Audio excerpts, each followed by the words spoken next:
for an ever-changing, ever-evolving space. But we know that there's lots of changes, particularly in the business world, whether that is in private sector, public sector, charity sector.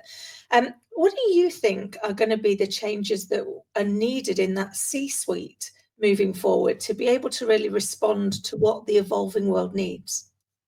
Yeah, really great question. I think we're seeing a change in the whole workforce, really. I mean, before I'll come on to the C-suite, but just before that, I mean, if you think about even when people apply for a job, I remember 10, 15, 20 years ago, I'd apply for a job and someone would say, how long do you expect to be with the organization?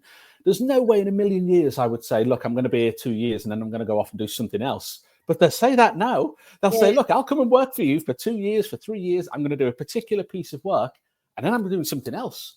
And they're very upfront about that, at the interview stage. So there's this kind of projectification of the workforce because it sounds a lot like a project. It's got a beginning and an end and a particular piece of work to be delivered.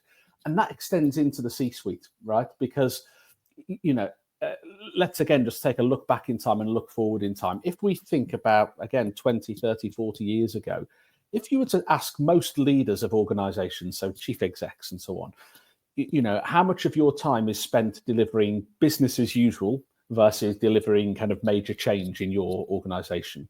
I would say most people would say 90% plus is BAU, business as usual, and a small amount is probably delivering some kind of, organizational change, or kind of the next phase of the business. I think if you were to ask people today, it's like the other way around, right? I think every leader I know is just delivering major change all the time.